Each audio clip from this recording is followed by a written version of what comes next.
తెలంగాణ రాజకీయాల్లో మరోసారి మాటల యుద్ధం మొదలైంది. గంగాధర మండలంలో పర్యటించిన బీఆర్ఎస్ మాజీ మంత్రి టి హరీష్ రావు రాష్ట్ర ప్రభుత్వంపై తీవ్ర విమర్శలు గుప్పించారు. అసలేం చేశావని 99 రోజుల ప్రణాళిక పెట్టావు, ఏ మొహం పెట్టుకుని 99 రోజుల ప్రణాళికకు ప్రజల్లోకి వస్తున్నావు అంటూ ప్రభుత్వాన్ని ప్రశ్నించారు. రైతులకు, మహిళలకు ప్రభుత్వం ఏమి చెప్పబోతుంది చెప్పాలని డిమాండ్ చేశారు. అవ్వాతాతలకు కొత్త పెన్షన్లు ఇవ్వలేదని, భర్తను కోల్పోయిన మహిళలకు కూడా పెన్షన్ ఇవ్వలేదని ఆయన ఆరోపించారు. గంగాధర మండలంలో 3 లక్షల పెన్షన్లు తీసేశారని, కానీ ఒక కొత్త పెన్షన్ కూడా ఇవ్వలేదని విమర్శించారు. ప్రభుత్వం అమలు చేస్తున్న 99 రోజుల ప్రణాళిక ప్రజలకు ఉపయోగపడలేదని, ఇది కేవలం ప్రచార కార్యక్రమమేనని హరీష్ రావు అన్నారు. ఈ సందర్భంగా స్థానిక బీఆర్ఎస్ నాయకులు, కార్యకర్తలు పెద్ద సంఖ్యలో పాల్గొన్నారు. మీడియాతో మాట్లాడిన హరీష్ రావు ప్రభుత్వాన్ని నిలదీస్తూ చేసిన వ్యాఖ్యలు ప్రస్తుతం రాజకీయ వర్గాల్లో చర్చనీయాంశంగా మారాయి. ఇంకేందో 99 రోజుల ప్రణాళిక అని పెట్టిండు.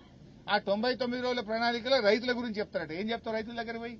కరెంటు 24 గంటలకు వెళ్ళి 12 గంటలు చేసినా, అప్పుడు కేసీఆర్ ఉన్నప్పుడు ఆటో డ్రైవర్ చెప్తే ఇంటికాడికి యూరియా వస్తుండే, యూరియా రాకుండా చెప్పుల లైన్లో పెట్టిట్టు చేసిన, యాసంగిల బోనస్ ఎగ్గొట్టినా, ఈ యాసంగికి రైతు బంధు ఎగ్గొట్టినా, వడగల్లవాన పైసలు ఎగ్గొట్టినా, నన్ను చూడుండ్రి అంటావా పోయి?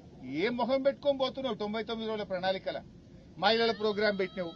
99 రోజుల ప్రణాళికల మహిళల దగ్గరికి పోయి నేను మహాలక్ష్మి 2500 ఎగ్గొట్టినా, నేను తులం బంగారం ఎగ్గొట్టినా, స్కూటీలు ఎగ్గొట్టినా అని చెప్పడానికి పెట్టుకున్నావా 99